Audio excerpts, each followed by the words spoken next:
Welcome. I'm Pope Villalon with Stellar Fishing and allinonefishing.com. Today's video, I'm going to walk you through how to melt lead in probably the most efficient manner, which is going to cost less in regards to the propane you use, the amount of time, and basically everything else is very easy with this procedure.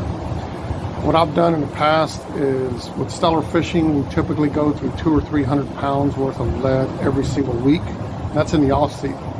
During fishing season, we go through 400 to 500 pounds of lead.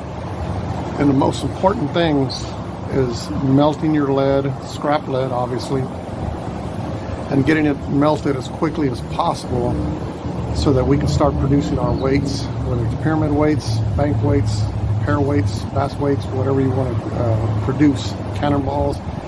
And the fastest process that I've found is the way I'm going to show you in a few minutes. We have the standard where you put the propane and you put the holder, like the turkey rack, whatever you want to call it. But to me, that takes way too long. You put your scrap lead in there, you put your burner on, and basically you have to sit there for 10 to 15 minutes just for the first batch to melt before you start adding more lead, skimming it, taking lead out of there for your ingots. So my procedure, you just take your pot. You take your pot, you set it on the pavement, you get your propane burner, and you load up the lead in there and you start melting it. At some point, once it's molten, you tip it over right there on the pavement and it lays it out perfect, nice and thin, where you can go back, cut it with some tin snips, roll it up like little cigars, and then put them in your burner. And this definitely speeds up the process on melting your lead. And in this video, I'm going to show you how basically I melt about 30 pounds in about less than 15 minutes, which is a very good amount of lead to burn in that amount of time. The lead we will be using in today's video is what we call vents. They're made of lead. They're found on rooftops on some of your older buildings where they're made out of lead, and they're just vents. When they redo a roof, they pull them off, they take them down, and sometimes you have some nails in it, sometimes there's a little bit of paint, sometimes there's even tar. But this is the lead that I prefer to work with because it's nice and thin, it burns fast, and it's a nice soft lead. So that's what we'll be using in today's video.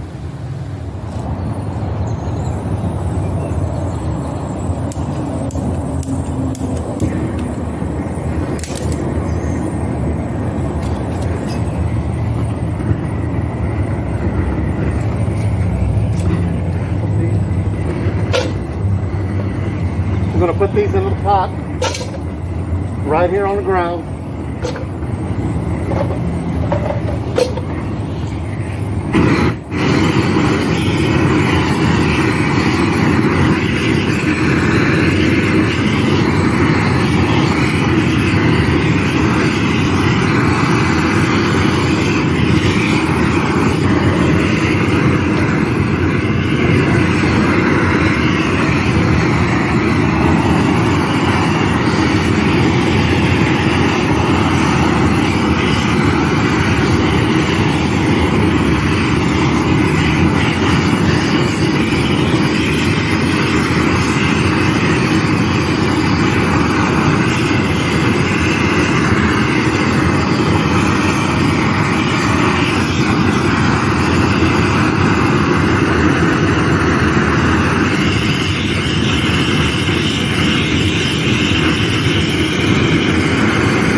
how your splatters, you see how thin they are. You can grab them, hit them on the ground, but they're thin enough where you can cut them just with some tin snips.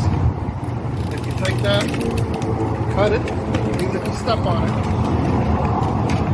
and you know you've got a nice thin piece. You can roll it up just like a cigar and drop it into your lead melter, and it serves the same purpose as an ingot. The difference is this is very thin, so when you put it in the melter, it tends to melt a lot faster because it's so thin instead of a nice hard lump. And you can continue to cut them, roll them up, and even these pieces here that came out as hard pieces, these are still big enough you can just drop them straight into your burner. And even if not, you can fold them in a little bit, or you can even hit them with a rubber mallet to get the size that you need. And once you're finished, if you notice, the lead just comes straight off the sidewalk. You clean it up, and you're as good as you started in the morning. When we folded the splatters into cigar-shaped lead, as you notice, they fit right in to the to the lead pot. And since the lead is so thin, it melts right away, as you can see. And our gauge is only at 6 for the temperature. So that's another benefit to melting this lead as thin as we do.